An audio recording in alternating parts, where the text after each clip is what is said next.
Bismillahirrahmanirrahim. Assalamualaikum warahmatullahi wabarakatuh. Halo pejuang, welcome back to my channel Riyadi, channel edukasi yang insya Allah mengedukasi kalian semua. Hari ini kita akan ngebahas topik tentang fluid dan dinamis. Udah siap belum? So, stay tune.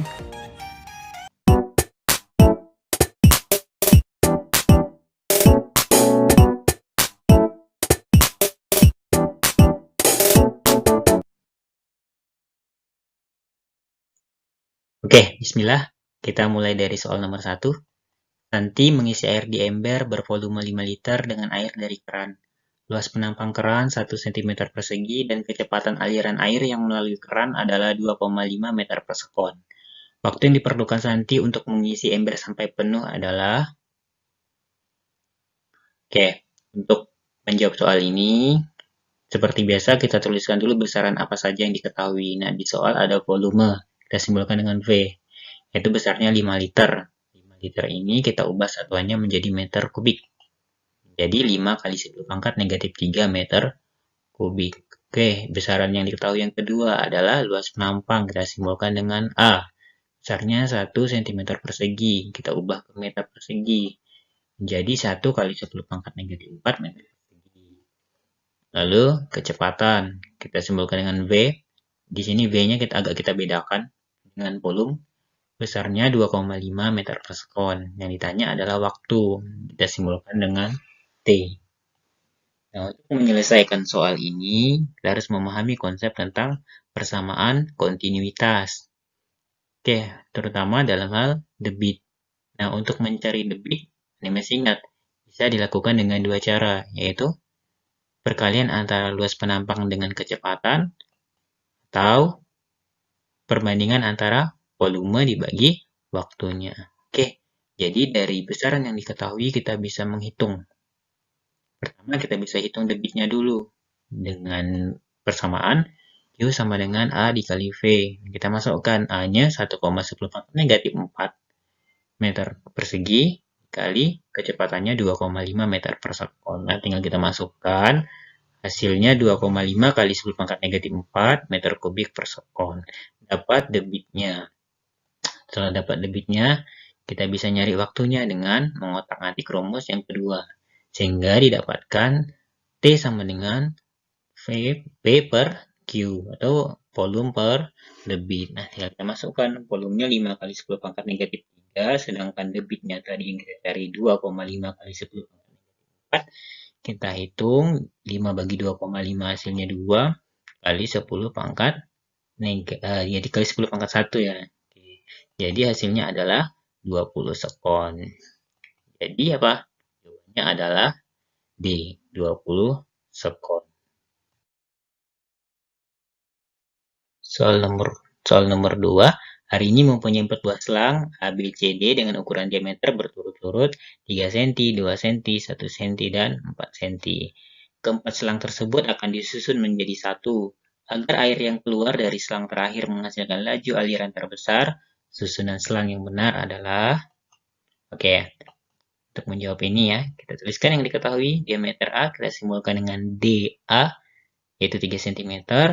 Diameter B kita simbolkan dengan DB, 2 cm. Diameter C kita simbolkan dengan DC, besarnya 1 cm. Dan untuk diameter D kita simbolkan dengan DD, sama dengan 4 cm. Oke, lalu yang ditanya adalah susunan selang, di mana diminta yang terakhir itu laju alirannya terbesar. Penyelesaiannya, oke, ini masih menggunakan konsep persamaan kontinuitas. Itu debit ya, luas penampang dikali dengan kecepatan. Nah, dari sini kita melihat hubungan antara luas penampang dengan kecepatannya. Gimana hubungannya? Semakin luas penampang suatu benda, semakin kecil laju arus fluida. Nah, untuk mengurutkan luas penampang selang dari terkecil ke terbesar, itu kan berarti kan sesuai dengan diameternya, dari kecil ke besar. Berarti kita urutkan dulu dari yang terkecil. Berarti kan yang C kan?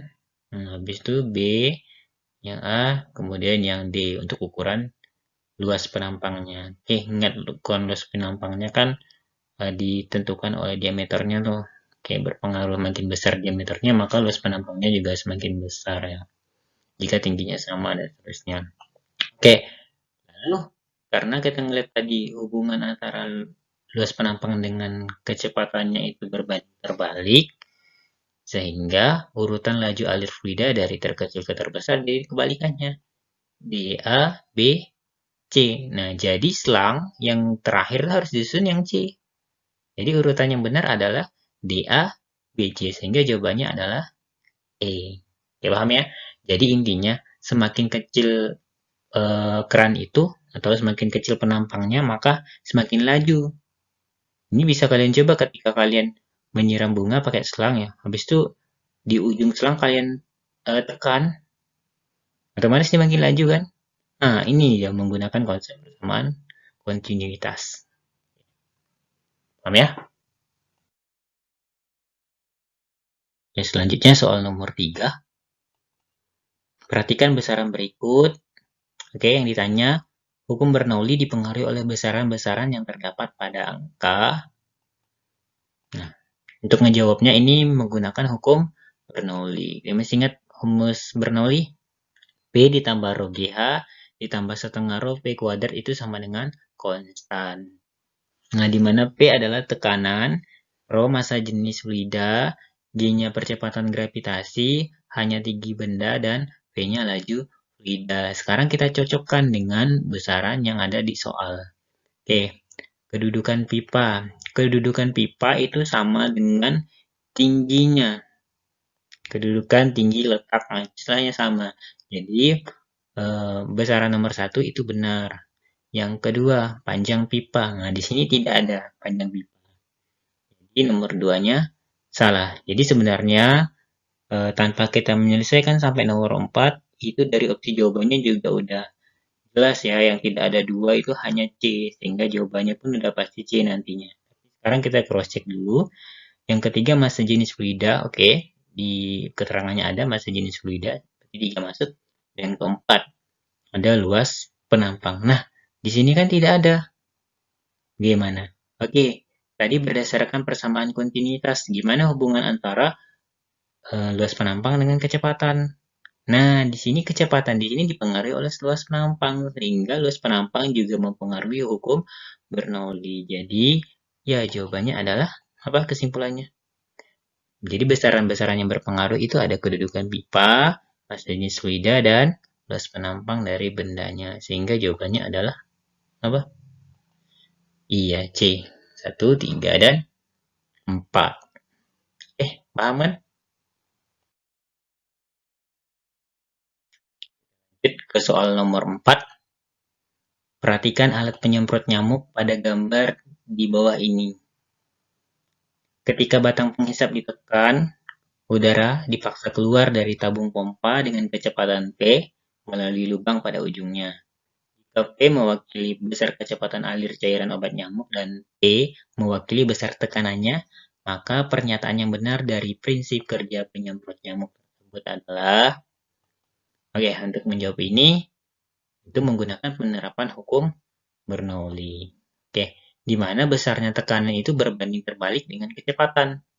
Artinya ketika kecepatannya besar, tekanannya kecil, seperti itu. Begitu juga sebaliknya. Nah, bagaimana prinsipnya ketika diterapkan pada alat penyemprot nyamuk? Ketika menekan batang menghisap, udara itu dipaksa keluar dari tabung pompa.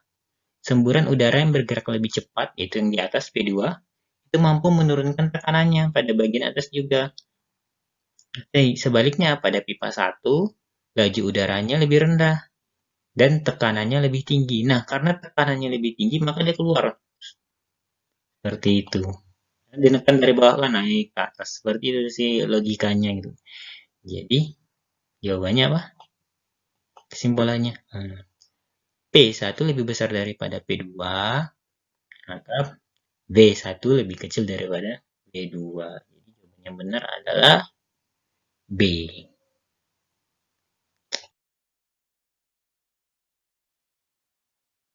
Soal nomor 5. Tangki air dengan lubang kebocoran diperlihatkan gambar berikut. Jarak mendatar terjauh yang dapat dicapai air dan kecepatan semburan air berturut-turut adalah Oke, untuk menjawab soal ini, seperti biasa kita analisis besaran apa saja yang diketahui. Yang pertama ada kedalaman airnya, atau kita simpulkan dengan H besarnya 65 cm. Kalau kita ubah ke meter jadi 0,65 meter. Oke, H-nya H itu kedalaman dari permukaan sampai lubang kebocorannya, yaitu 45 cm. Kalau kita ubah ke meter jadi 0,45 meter. Yang ditanya adalah jarak mendatar, kita simpulkan dengan X, dan kecepatan semburan, kita simpulkan dengan V. Oke, untuk menjawab ini, kita menggunakan teorema Torricelli. Oke, yang pertama kita hitung dulu jarak mendatar terjauh, atau X-nya. X dapat dicari dengan X sama dengan 2 akar H dikali H1. Oke, sekarang kita cari. H1-nya dapat dari mana? Nah, H1 ini dari lubang kebocoran sampai dasarnya. Ya, kalau kedalaman airnya 65, dari permukaan sampai kebocoran 45, berarti kan di bawahnya kan sisanya ya. 65 dikurang 45 kan 20. 20 cm itu 0,2 meter. Nah, kita masukkan di sini hasilnya 0,2 ini. Kita hitung, didapatkan X sama dengan 2 dikali akar 0,09. Nah, tinggal kita hitung hasilnya dapat 0,6 meter. Oke, X-nya dapat 0,6 meter. Di opsi cuma satu yang 0,6 meter. Ya. Oke, sekarang kita buktikan dulu apakah benar kecepatan semburan airnya 3 meter per sekon. Oke, kita lanjutkan untuk mencari kecepatan semburannya adalah dengan menggunakan persamaan B sama dengan akar 2G. Tinggal kita masukkan akar 2 dikali 10, hanya tadi 0,45. Dapatkan akar 9 yaitu 3 meter per sekon. Sehingga jawabannya adalah B, 0,6 meter dan 3 meter per sekon. Mudah kan?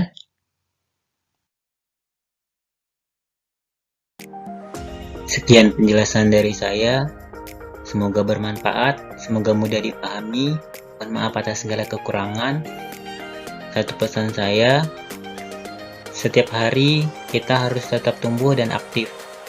Mulai dari cara berpikir, pola hidup, dan hal positif lainnya. Be positive, semua itu harus dibangun. Mulailah dari hal kecil dan lakukan secara konsisten setiap harinya. The journey of life may not become easier as we grow older, but we seem to understand it better as our perspective evolve. Yang penting, niatkan dari suatu hal yang baik ke hal baik berikutnya. Dan ingat, lakukanlah dari hati, karena sesuatu yang dilakukan dari hati akan sampai ke hati. Semangat, aku, kamu, dan kita pasti bisa. Akhir kata, wabillahi taufiq wal hidayah. Wassalamualaikum warahmatullahi wabarakatuh. See you on my next video.